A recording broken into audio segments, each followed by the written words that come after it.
ver, en esta sesión vamos a hablar acerca de para qué nos sirve la data del HR, ¿no? Que es la data de los miembros que se encuentran en ISEC, o en realidad no solo de ISEC, sino también, por ejemplo, de otras organizaciones o de otras empresas, que también nos sirve como tal la data para tomar decisiones. Entonces, la data en HR en realidad no solo, bueno, como dice, no solo es un número, sino es un mapa, el cual nos dice hacia dónde vamos como organización. Es decir, en realidad es importante y necesario conocer la data, es decir, cómo se siente la membresía, qué está pensando en base por ejemplo, a los líderes que tiene, cómo está siendo su experiencia en la membresía. Entonces, para ello, es importante que a través de preguntas que generalmente nosotros hacemos a través de Tico Survey, es importante saber qué es lo que está pasando con los miembros. Y a partir de ello se puede tomar decisiones en base a esos datos. Ok. A ver. Les quiero preguntar acerca de qué pasaría si Recursos Humanos tomara decisiones solo considerando la intuición y no basándose en datos. ¿Qué es lo que opinan ustedes? Yo creo que no se tomarían buenas decisiones. Ajá, exactamente. Sí, exactamente. En realidad, para nosotros tomar decisiones en recursos humanos es importante basarnos en la data, pero que ésta sea de manera objetiva. Si nosotros nos basamos en la intuición, estamos considerando, por ejemplo, no pueden existir muchos sesgos, como puede estar presente en nuestros sentimientos o nuestros pensamientos o algunas cosas que nosotros pensamos que cuando no necesariamente es así, ¿no? O sea, es importante que estos datos sean lo más objetivos posibles, y si es que nosotros nos basamos en la intuición, va a ser de manera subjetiva. Y si es subjetiva, no se van a tomar buenas decisiones y probablemente las acciones que se vaya a realizar en la membresía no sean las adecuadas. Entonces, básicamente por eso es importante que todo sea objetivo, lo máximo posible que sea objetivo, para que se pueda tomar mejores decisiones. Ahora, dentro de la membresía, bueno, como tal en ISEC, se ha planteado ciertos indicadores. Dentro de ellos también, por ejemplo, están los MX Standards. Pero vamos a hablar primero del LPS. Cuando nosotros hablamos del LPS, hablamos sobre la experiencia de desarrollo de liderazgo. Todos estos indicadores se tienen en cuenta cuando se realiza el Tico Survey.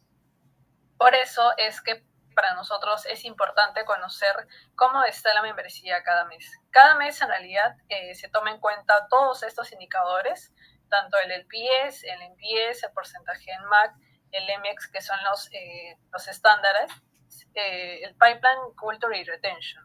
Cuando hablamos del LPS, como mencionaba, es el desarrollo de liderazgo. Es decir, cómo los miembros están percibiendo a sus líderes. Si es que sus líderes le están prestando apoyo, son muy colaborativos con ellos o no. El NPS es la experiencia de la membresía, por ejemplo, si es que algún miembro de ISEC recomendaría a ISEC a otra persona, a su familiar o a sus amigos. Entonces, ¿cómo nos vemos nosotros en otras, por ejemplo, para otras personas? Y también eso hace que más adelante, por ejemplo, no sé, si recomienda a un amigo, puede ser que más adelante pueda postular a ISEC. El porcentaje del MAC son los miembros alcanzando metas. Para nosotros sacar este porcentaje, nosotros nos basamos en el PTT, ¿no? Que es el Performance de Desempeño. Entonces, nosotros tenemos que tener los datos del PTT para nosotros sacar el porcentaje del MAC. Si nosotros no tenemos acceso al PTT, que es el desempeño de los miembros, no vamos a poder sacar el porcentaje del MAC. Que en realidad el porcentaje del MAC es un indicador súper importante dentro de la membresía, porque hace ver o nos hace saber cómo está el desempeño de los miembros. Y el MX son los estándares, ¿no? Que está el Work, el Social, el Physical Sphere. En el caso del pipeline también es un indicador bastante importante, porque es importante para nosotros saber, por ejemplo, no sé, ¿cuántos miembros de marketing, por ejemplo, están interesados en ser VPs? ¿O están interesados en ser líderes? ¿O están interesados en ser EST o ser OC local, OC nacional, etcétera? ¿Por qué es importante esto? Porque es importante para la línea de sucesión. Cuando, por ejemplo, cuando algún VP ya cumple su periodo, es decir, ya ha estado algún tiempo en IESEC y toca retirarse, entonces, ¿quién podría ser la persona sucesora? Entonces, por ejemplo, si es que alguien está interesado en ser VP, se le puede hacer seguimiento a esta persona para saber ya, o sea, ya sabemos que esta persona quiere ser VP. Entonces, ¿qué hacemos? ¿Qué hace MX, que sea MXP, para poder darle seguimiento, ¿no? Entonces, por ejemplo, puede realizar O2Os con esta persona para saber cómo podrían ayudarlo, cómo podrían capacitarlo para que pueda ser VP más adelante, ¿no? Entonces, por eso es necesario conocer qué personas están interesadas en eso. Y también esto se relaciona mucho con el retention, porque recordemos que en IESEC, bueno, como tal, hay un periodo de 6 meses que todos nos quedamos, pero se decide si es que nosotros queremos seguir más tiempo en IESEC, ¿no? Por ejemplo, 1 año, 2 años o más de 2 años.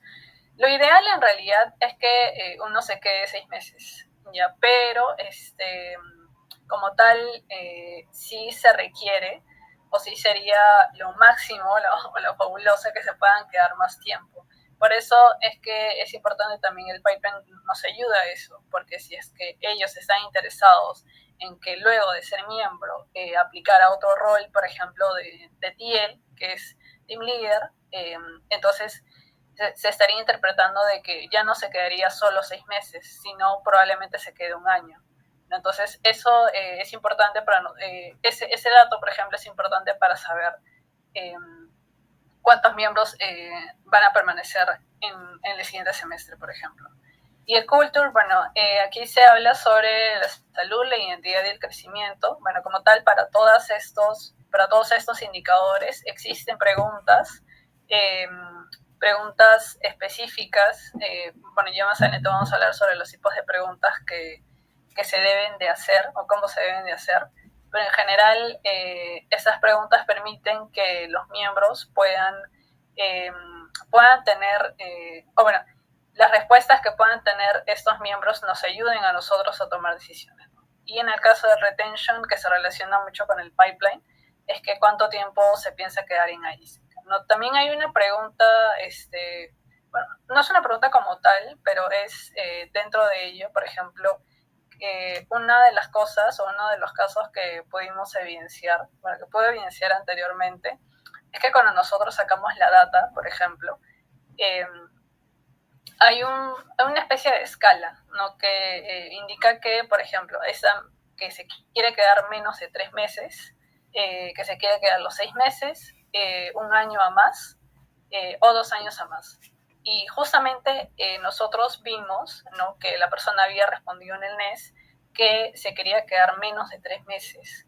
Entonces eso, por ejemplo, ese dato nos permitió a nosotros poder hacerle seguimiento. ¿Y qué pasaba con esa persona? Pasaba que se quería retirar por motivos de que estaba estudiando y estaba trabajando, pero había tenido un inconveniente con los horarios de la universidad y por ese motivo se quería retirar de IESEC. Bueno, en realidad sí se dejó a retirar porque ya no podía cumplir con las tareas o las actividades de IESEC, con el trabajo y la universidad. Entonces, eso, por ejemplo, esos pequeños datos nos ayudan a saber cuándo alguien se puede ir o está en riesgo de irse, ¿no? Entonces, en base a eso, hacerle seguimiento. Ahora, acerca de las preguntas. A ver, para realizar el TICO Survey o para realizar ciertas encuestas en este caso del TICO Survey, es importante que las preguntas sean muy bien formuladas. ¿Por qué? Porque las preguntas no deben ser muy extensas, las preguntas deben ir al grano, como se dice, o sea, deben ser lo más concisos, lo más claros posibles, porque todos los miembros de la membresía tienen que manejar un mismo lenguaje.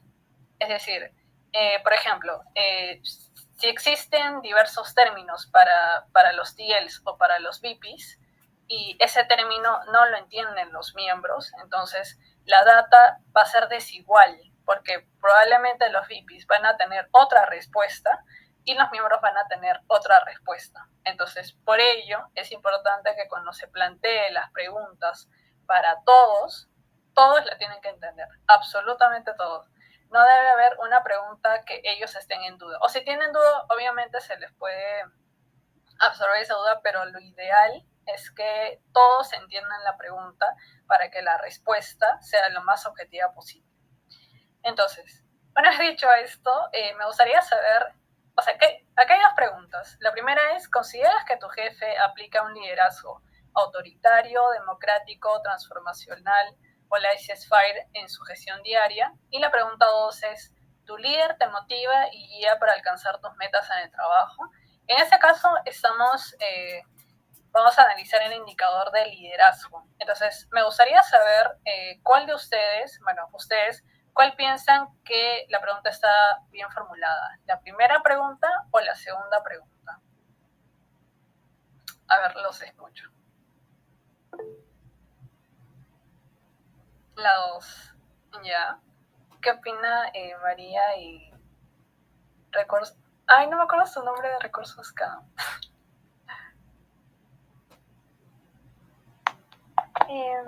Nico. Nico. La segunda. Ya. ¿Y por qué han escogido la segunda y no la primera?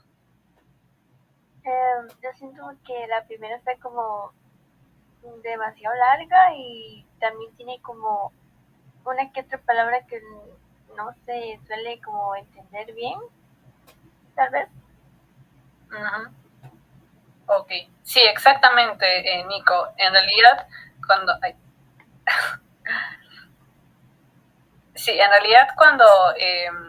se plantea este tipo de preguntas, las preguntas para el survey, no es, o sea, tal como dijo Nico, no es recomendable, o no lo hagan, que sea largo. O sea, por ejemplo, aquí está hablando sobre autoritario, democrático, transformacional, laissez-faire. Por ejemplo, nosotros podemos entender, o sea, podemos saber qué es un liderazgo autoritario, qué es un liderazgo democrático, etcétera.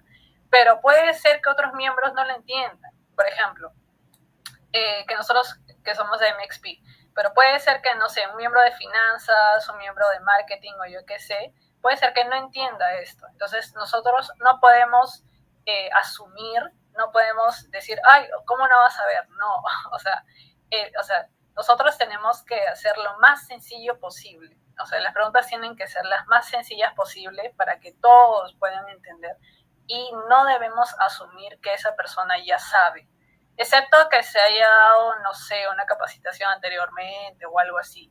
Pero, o sea, de igual manera evitar que la pregunta sea muy larga y que la pregunta tenga términos que tal vez ellos no entiendan y sobre todo no asumir que ellos ya saben. Entonces, como dijo Nico y como dijo Hiro, exactamente la pregunta que está bien es, ¿tu líder te motiva y guía para alcanzar tus metas en el trabajo? Y la que está mal, obviamente, es que consideras que tu jefe aplica un liderazgo autoritario, democrático, transformacional, laissez-faire en su gestión diaria. A ver, ahora vamos a ver el por qué. En el caso de la primera pregunta, tal como lo dijimos, usa términos técnicos, ¿no? Que en este caso aplica, dice liderazgo autoritario, democrático, transformacional, laissez-faire, y como decía, si es que ellos no saben, entonces no podemos asumir que ellos sepan esa definición de qué es liderazgo autoritario, qué es liderazgo democrático. Y también es que es muy larga, es muy ambigua. Probablemente la respuesta aquí sea, no sé, por ejemplo, que alguien marque democrático o algo así, pero en realidad nosotros tenemos que basarnos en datos, en números, para poder tomar decisiones. Y ¿por qué la otra pregunta está bien? Que en este caso es si tu líder te motiva y guía para alcanzar tus metas en el trabajo, porque es directa, es fácil de entender, todos la entienden, o sea, absolutamente todos van a entender esta pregunta y todos saben si su líder lo motiva o no. Sí, o sea, en realidad O sea, hay una diferencia totalmente grande entre una y la otra, ¿no? Sobre todo en realidad porque en la primera utiliza muchos términos técnicos, lo cual para hacer para hacer un formulario o una pregunta en un formulario no es lo más recomendable. Ahora sí. Ahora algunos requisitos para hacer buenas preguntas en la encuesta, o mejor dicho, para el Particle Survey, es que debe entenderse a la primera lectura. Como decíamos, todos deben de entenderlo, absolutamente todos. Nadie se tiene que quedar con la duda de, ay, ¿qué significa esto? No, o sea, todos tienen que entenderlo, absolutamente todos. Si es que hay, como decía, ciertas dudas acerca de una pregunta, pueden preguntar a su líder o pueden preguntar a su VP, pero lo ideal es que todos entiendan. Otra cosa son los tecnicismos ni palabras rebuscadas. Por ejemplo, como la anterior pregunta, ¿no? O sea, claro, si bien es cierto, es algo que nos a veces decimos, ¿no? Sobre el liderazgo que actualmente ya se conoce, sobre los tipos de liderazgo, es como que, o sea, ¿cómo no vas a saber eso? Pero, o sea, nuevamente nosotros no podemos intuir que esa persona ya sabe. Incluso no se puede hablar mucho sobre también sobre liderazgo, sino también, por ejemplo, cultura. Por ejemplo, puede ser otra pregunta que podemos hacer. ¿Tú qué prefieres? ¿Una cultura, no sé, una cultura que tenga una estructura horizontal o vertical? Eso también no estaría bien, porque puede ser que la persona no entienda que es una cultura con estructura vertical o horizontal. Entonces nosotros no podemos asumir que esa persona sabe. Preguntar solo una cosa a la vez. Si en este caso, si tú estás preguntando sobre el liderazgo, nada más pregunta eso. No pregunta sobre, por ejemplo, en la pregunta anterior se estuvo preguntando sobre el liderazgo, pero también se estuvo preguntando sobre los tipos de liderazgo. Entonces, si tú quieres preguntar sobre cultura, pregunta, o sea, al grano. ¿Qué es cultura, no? Y qué es liderazgo, por ejemplo. Y facilidad de respuesta. En este caso, dentro del TICO Survey, algunos trabajan con escala Likert, que generalmente la escala Likert es del 1 al 5, algunos toman en cuenta del 1 al 7, o algunos incluso no toman en cuenta esta escala Likert con números, sino con, por ejemplo, a veces, nunca, siempre, casi siempre. Entonces, depende mucho de la pregunta que se quiera realizar para poner una escala específica. En este caso, bueno, acá en el TICO Survey nosotros estamos trabajando del 1 al 10 porque estamos poniendo que del 1 al 6 es detractor, del 7 al 8 es neutral y del 9 al 10 es promotor, porque lo hemos hecho de esa manera, pero también puede ser cambiable o puede ser que otras encuestas puedan tener otro tipo de escala de medida. Es en realidad según la pregunta que se quiera realizar, o también qué objetivo tiene el formulario, qué objetivo tienen esas preguntas. Y también evitar preguntas que induzcan a responder de cierta manera. Sí, o sea, en realidad las preguntas tienen que ser lo más objetivas posibles. De preferencia, si es que tienen opción de sí y no, genial. Y si tienen escala también del 1 al 7, genial. Pero que no tengan opciones, por ejemplo, en el caso de la anterior pregunta que decía, ¿qué tipo de liderazgo? ¿No? O sea, ¿cuáles serían las opciones? Democrático, laissez-faire, autoritario, etc. Entonces, evitar generalmente esas preguntas, porque no nos sirve mucho para, para la data, no nos sirve mucho eso. Ahora, ¿cómo hacer ahora? Una vez que nosotros hayamos visto cómo hacer las preguntas para un formulario, en este caso para el TICO Survey, vamos al reporte. Una vez que nosotros ya obtenemos todo, o sea, ya respondieron todos los miembros, luego de eso viene el otro paso, que es realizar el reporte de data. Entonces, primero, para nosotros hacer un reporte de data, es primero esencial que nos den, bueno, en este caso sí se nos dio la escala de colores, qué colores deberíamos de utilizar. Y ahora, hay que serle fiel a esos colores. ¿Por qué? Porque no es bueno que se esté cambiando muchas veces el color de un reporte. O sea, si es que ya está establecido que sea rojo y que sea azul, siempre tiene que ser de esos mismos colores. No se puede cambiar. porque tiene que haber todo tiene que ser alineado, todo tiene que ser una línea. No es que, hoy día se me ocurrió ponerle, no sé, rojo y azul, y para el otro mes le pongo, no sé, verde y amarillo. No. Si tú has elegido que sea de color rojo y de color azul, entonces siempre tienes que ponerle ese color. Si te arrepientes, pues piña. Mentira, pero sí o sí tiene que ser ese mismo color. Ahora, cuando se realiza un reporte, primero se tiene que contar una historia con los datos. Es decir, no es nada más presentar los datos como tal, sino también, por ejemplo, qué ha pasado o qué probablemente haya pasado para que se tenga esos datos. Es decir, describir como tal los datos que se ha obtenido en esa pregunta. Y bueno, siempre mostrar dato, insight y acción. Es decir, acción en realidad generalmente se pone en la parte de recomendaciones, o sea, al final, pero sería un plus bastante bueno que se pueda poner en cada parte del reporte o en cada indicador, ¿no? Por ejemplo, alguna recomendación que se pueda hacer en base al dato que se ha obtenido y destacar lo más importante. En este caso también es importante, por ejemplo, si es que hay un dato bajo, por ejemplo, si es que hay un porcentaje, no sé, 30% o 40%, entonces si hay porcentajes bajos, se recomienda que puedan resaltarlo de rojo, de color rojo. Pero si es un porcentaje alto, no sé, por ejemplo, 100%, 200%, etcétera, se recomienda ponerlo de color verde.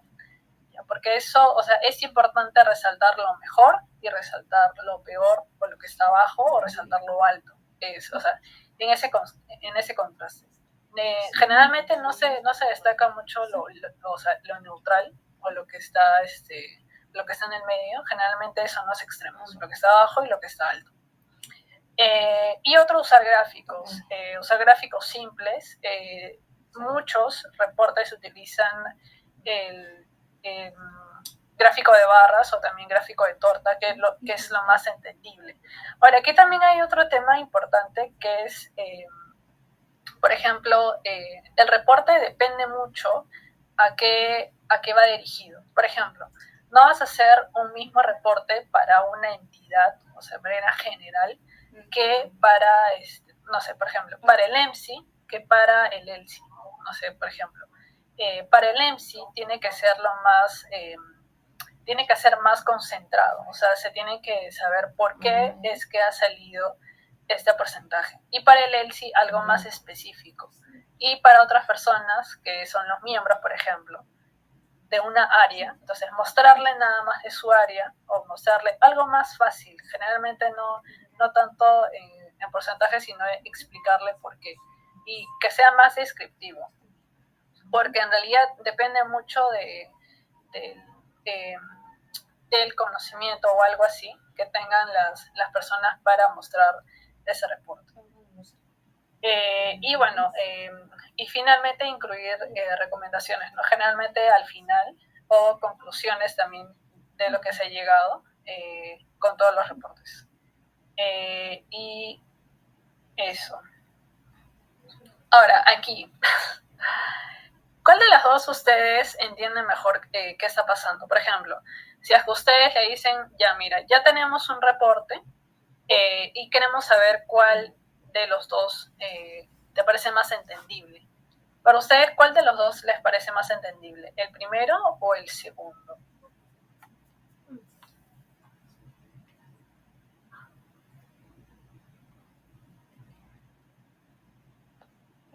El segundo. Ya. ¿Por qué te parece mejor el segundo que el primero?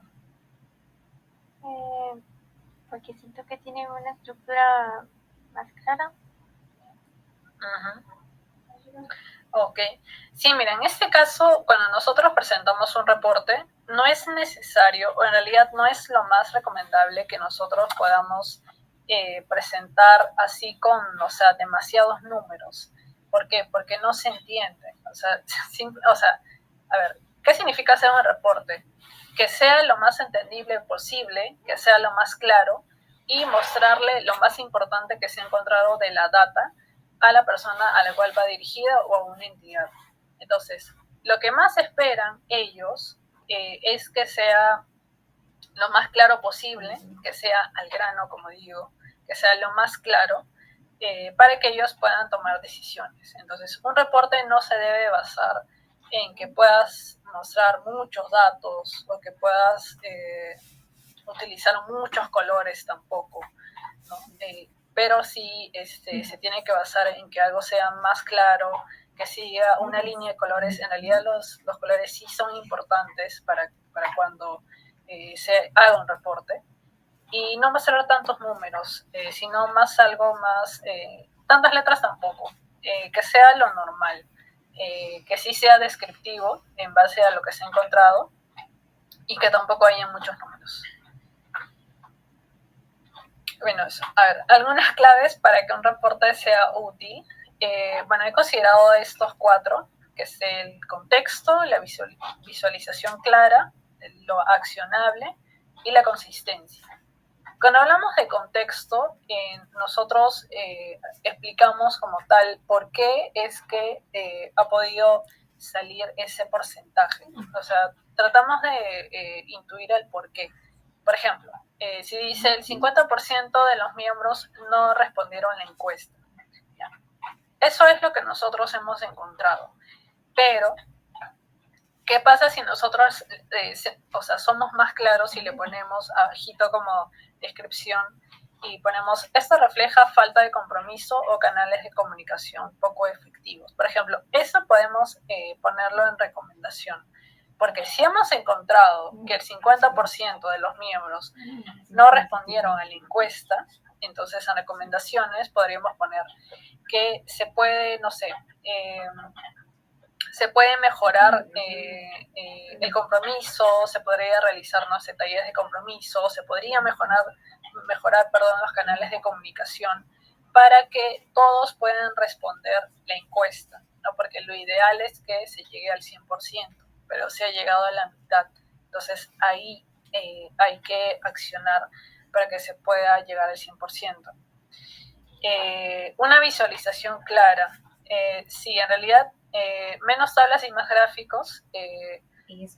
Por ejemplo, como vimos esa parte, no es lo que pasa es que cuando son tablas, se muestran muchos datos, pero cuando son gráficos no. O sea, gráficos es más, se muestra más claro, es más entendible, que pueda, sí, es más entendible en general. Y lo accionable es que como tal, o sea, cada dato que se encuentra debe llevar a una acción. Es decir, por ejemplo, si encontramos que el 30% de la membresía tiene interés en aplicar a roles de liderazgo, entonces, ¿qué está pasando? Entonces, esos datos nos permiten saber qué es lo que está pasando y en base a eso proponer acciones o planes de acción para que ese porcentaje pueda aumentar. Porque, ¿qué pasa si no aumenta ese porcentaje? Entonces puede ser que la membresía se quede sin una sola persona. O sea, puede ser que se queden muy pocas personas y luego se pueda realizar otro proceso de reclutamiento y que eso que el otro, pero no se va a aumentar o no va a crecer la membresía. Entonces, por eso, o sea, por más que sea pequeño este dato, por más que diga 50%, 30%, que es en realidad pequeño, ese dato pequeño nos permite saber cómo podemos accionar. Por eso es que es importante que se pueda entender por qué es importante que todos respondan el TICO Survey, o de manera general. Cualquier tipo de encuesta que llegue a nuestras manos es importante contestarla, porque a partir de ello se sacan datos y sobre todo que en IESEC esos datos nos permiten avanzar como membresía. Y si nosotros no tenemos como tal estos datos, no vamos a poder avanzar, porque no vamos a saber qué hacer. O sea, si nosotros tenemos estos datos, sabemos qué hacer, porque decimos, ya mira, o sea, tenemos el 50%, ¿qué hacemos para llegar al 100%? ¿O qué está pasando? ¿No? Entonces, en base a ello se realizan acciones, se conversa no sé, con los líderes o con los VPs, qué es lo que se puede hacer. Y bueno, por último, consistencia, que es justamente lo que mencionaba anteriormente, es que siempre se reporte en el mismo formato. No es lo recomendable que se pueda estar cambiando, en realidad. Siempre en el mismo formato, siempre los mismos colores, siempre el mismo tipo de letra. Los gráficos puedes variar si deseas, pero lo ideal es que sean barras o torta, por ejemplo, que es lo más ideal, que es lo más entendible para todos. No sé por qué mis pantallas están allá. A ver, las que están. Si decimos esto, que el 30% de los miembros renunció, y esto lo ponemos en un reporte. No, ¿se ve mi pantalla? Ay, no, creo que se puso no responder. Sí, gordo, sí se ve. Ya.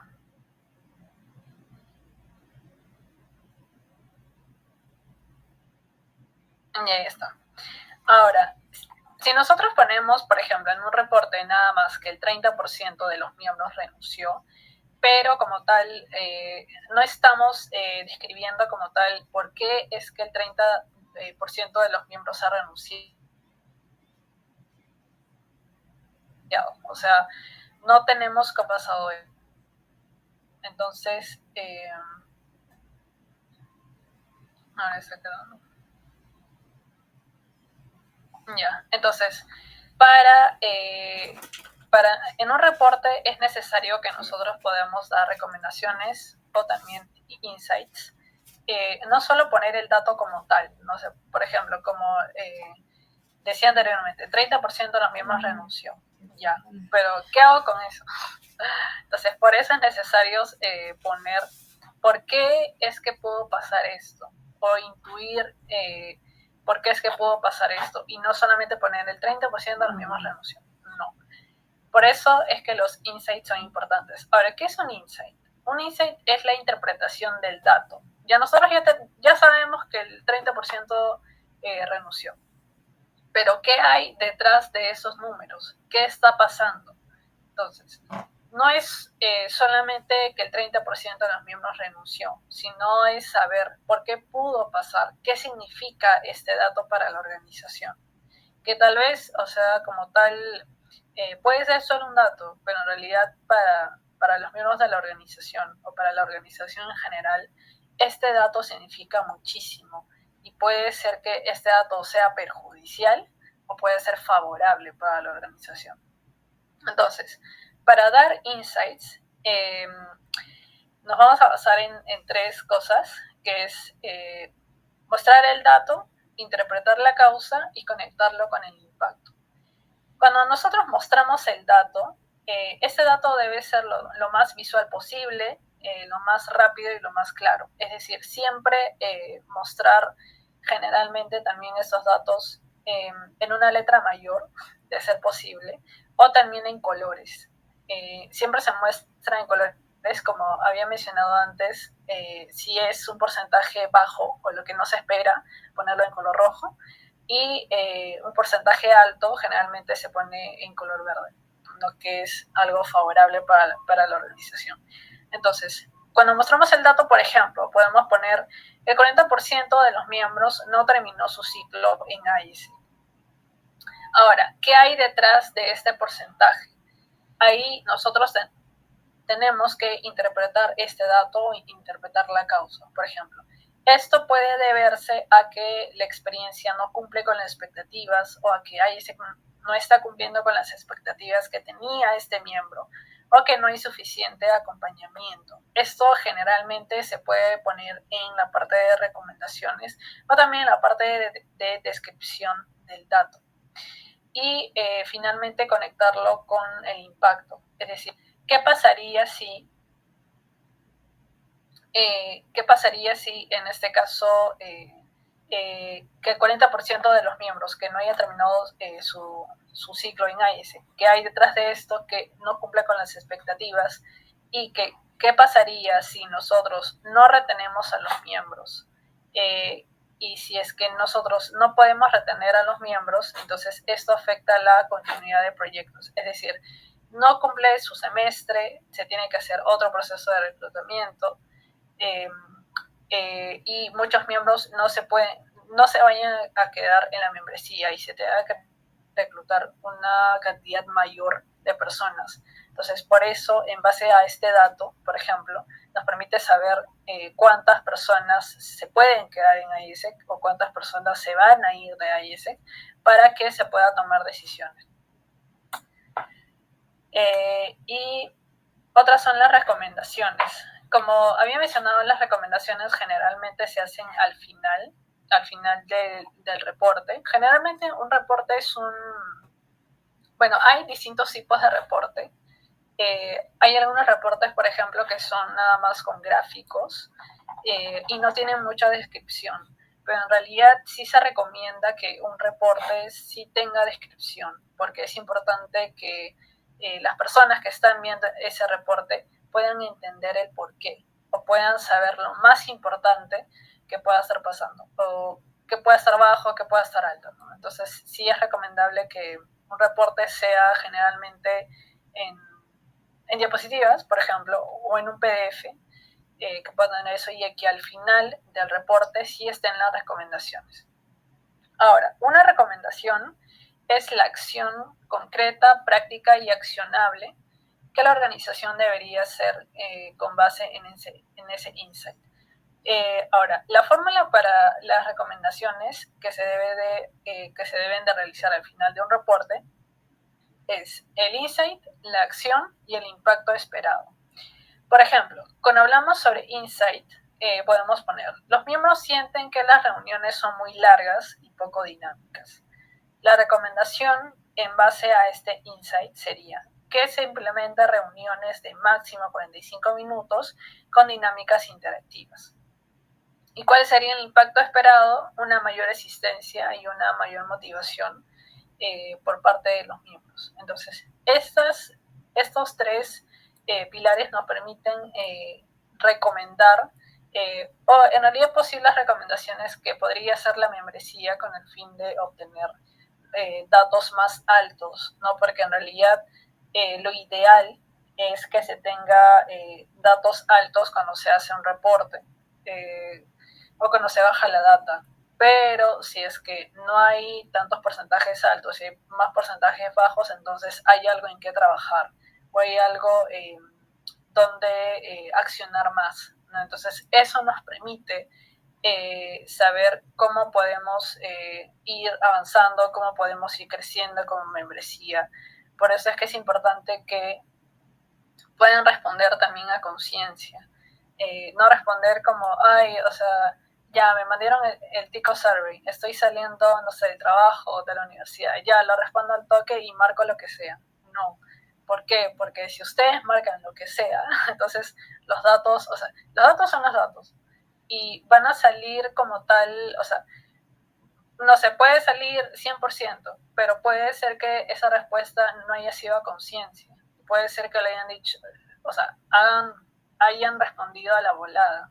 Y eso, y para nosotros es 100%, pero tal vez no es un 100% y sea, no sé, un 70%, un 60%. Entonces, donde se debería de trabajar, ya no se trabaja. ¿Por qué? Porque ustedes no han respondido a conciencia.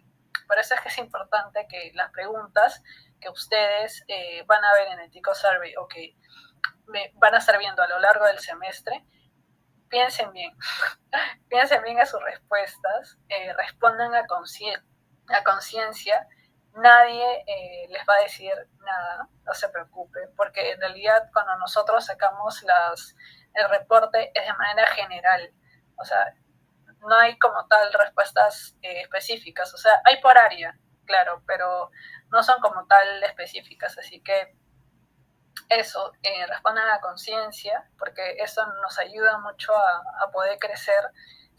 Sabemos que como tal, todos queremos crecer en la membresía, queremos que IESEC en Costa Rica sea más grande de lo que ya es, y eso vamos a lograrlo a partir de de que sus respuestas sean las más sinceras posibles, ¿no? Y las más conscientes, ya que eso nos va a permitir que podamos hacer buenos reportes y saber en base a esos datos qué podemos hacer para seguir mejorando. Y no solo para ese en Costa Rica, sino también para ustedes mismos, porque ustedes mismos están ahí porque se quieren realizar, quieren seguir, no sé, tener otros roles de liderazgo, también para mejorar sus habilidades blandas o yo qué sé, o mejorar su CV, etcétera. Entonces todos estamos aquí con un objetivo y como tal, una de las cosas o uno de los primeros pasos, por favor, es responder el TICO Survey a conciencia, ser conscientes de lo que están poniendo.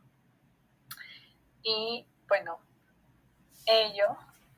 Ahora, ya para finalizar, nos vamos con esta frase de un dato sin acción es solo un número, pero un dato con HR es transformación. ¿Qué quiere decir? Que como lo hemos mencionado a lo largo de esa ponencia, que si tú nada más presentas un dato y no pones recomendaciones de qué se podría mejorar o qué acción se podría tomar, entonces simplemente es un número, ¿no? Porque, o sea, es como que lo venía diciendo, si nosotros decimos 30%, 50%, ya pues es un número, pues, ¿y qué hacemos con eso? Entonces, si no hacemos nada, simplemente es un 30% o es un 50%, pero si nosotros ponemos acción a ese número o sabemos qué hacer con ese número, entonces es diferente, porque ya se convierte en transformación, en el sentido de que si ya sabemos cómo accionar con ese número, entonces podemos crecer, podemos transformar como organización. Pero si no hacemos nada con ese número, entonces nos vamos a quedar siempre ahí y no vamos a poder avanzar. Por eso es que es importante que un dato siempre tenga una acción o siempre se sepa qué hacer con ese dato. Y bueno, por eso, ya en el TICO Survey a conciencia, por favor, todas sus respuestas tienen que ser lo más conscientes posibles, los más sinceras posibles, para que puedan, para que nosotros podamos obtener una data buena. Porque MXP no va a perdonarte nunca que hayas respondido algo que no sea conciencia. Porque si no, ya fuiste, no mentira. Pero sí, MXP llora, MXP te va a toxiquear, te va a poner en los reels de Instagram, que va a decir, no, ¿sabes qué? Tal persona no respondió bien. No mentira, pero, o sea, en realidad, como justamente menciono, es importante que ustedes llenen a conciencia el TICO Survey, porque MXP no te va a perdonar nunca. Y bueno, eso chicos, gracias, espero les haya gustado. Y bueno, eso sería todo.